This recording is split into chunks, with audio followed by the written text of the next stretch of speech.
Nous sommes donc au milieu du 3e jour de ce trop bref voyage à travers la région qui a le plus souffert de la tentative insurrectionnelle manquée. Hier et avant-hier, nous avons vu des régions fort différentes,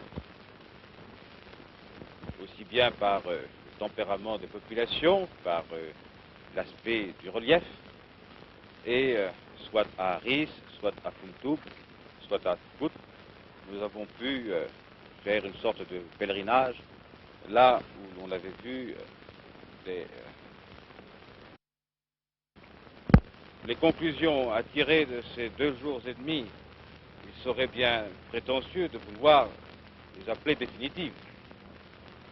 Cependant, il semble bien qu'à travers toute l'Algérie, et spécifiquement dans ces lieux, en direction de Biskra, de Ganchla et de Patna, on ait voulu lever le peuple contre celui qu'on appelait l'étranger ou l'occupant, le français. La population n'a pas compris ce langage, car elle est française. Elle n'a donc pas suivi, elle n'a pas obéi au mot d'ordre.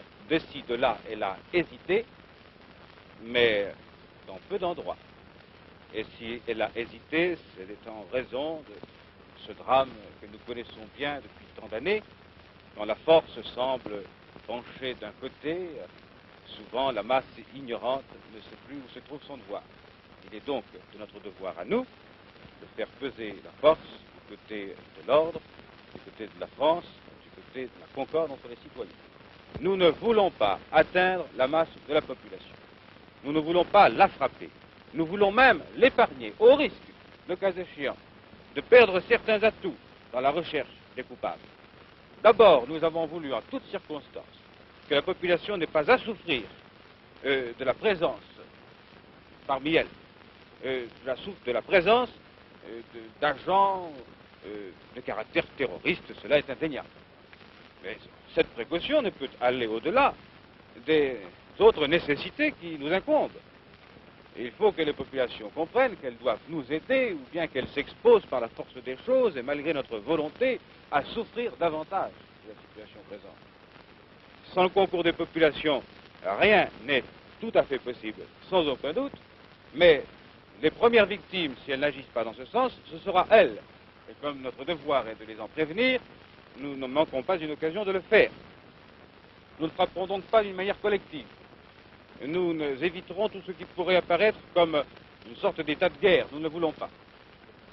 Mais nous châtierons d'une manière implacable, sans autre souci que celui de la justice, et en la circonstance, la justice exige la rigueur, les responsables.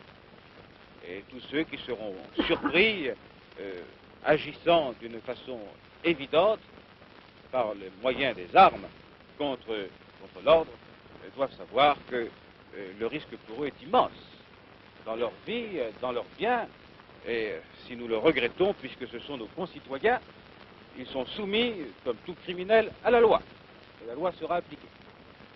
Voilà ce que je vous dis au nom du gouvernement. J'ai à mes côtés le caïd Maoui qui a remplacé le caïd Sadok qui a été tué dans les événements que l'on sait.